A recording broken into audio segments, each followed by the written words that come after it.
o que eu posso fazer para me qualificar na pregação do Evangelho? Isso é uma pergunta muito importante, Denilson, porque se você vai até Mateus, capítulo 25, a gente não vai ler, tá? Porque é uma parábola. Mas em Mateus 25, nós temos uma parábola de Jesus em que ele fala sobre dons e talentos, tá? Inclusive a palavra talentos aparece ali, né? Porque na época de Jesus, talento era uma fração moeda, monetária, né? Sim. Que valia assim muitos dias de trabalho, era algo assim extraordinário, entendeu? Era um valor muito grande. Então aqui, Mateus 25, essa parábola de Jesus que fala sobre os talentos e dons está no contexto do tempo do fim. Porque aqui você tem Jesus falando sobre a vinda do Filho do Homem, capítulo 24. Ele fala sobre a parábola do servo bom e do servo mau. Ele fala sobre a parábola dos talentos, as 10 virgens. Está tudo aqui no mesmo contexto, tá?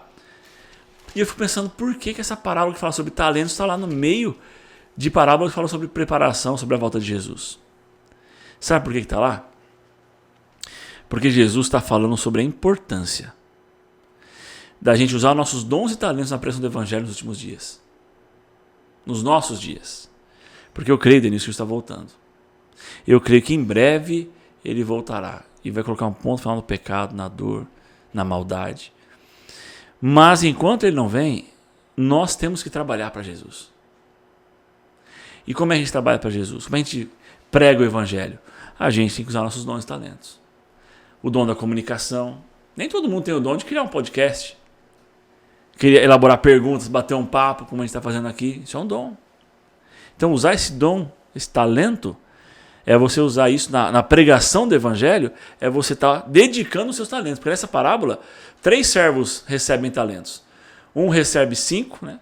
Um recebe 2 e um recebe 1. Ou seja, essa parábola mostra pra gente que todo mundo recebe talento. Alguns mais, outros menos, mas todo mundo recebe. Exatamente. Entendeu? Agora, o que tinha 5 negociou, ganhou mais 5. Ou seja, ele usou os talentos. O que tinha 2 fez a mesma coisa, mas o que tinha 1 enterrou.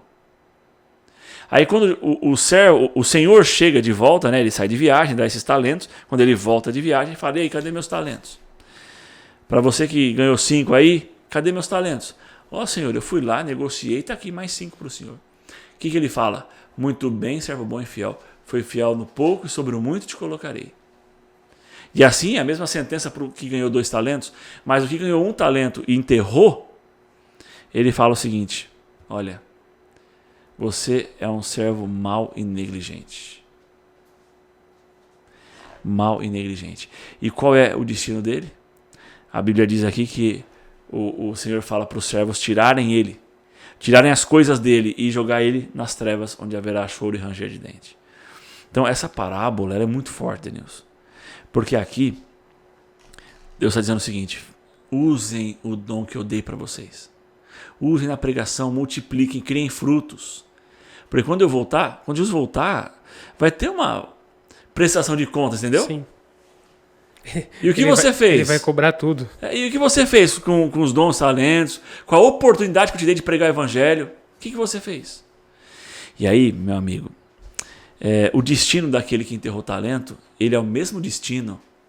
Se você parar para prestar bem atenção, é o mesmo destino daqueles que praticam o mal, que é as trevas, choro e ranger de dente. Então, olha só, se você é um líder da igreja, se você frequenta a igreja, se você tem dons e talentos, eu sei que você tem, porque Deus dá para todo mundo isso. Se você enterra os seus dons, você está vivendo em pecado. E se continuar fazendo isso, quando Jesus voltar, o que eu vou dizer não sou eu que diz, mas é a inspiração profética no livro Parábola de Jesus, página 198, Ellen White diz assim: quando a gente enterra o talento e a gente não faz, né, o que Deus espera na pregação do Evangelho, ela diz então que nós seremos postos junto com aqueles que praticaram o mal, ou seja, sofrer a punição eterna, né, a morte eterna.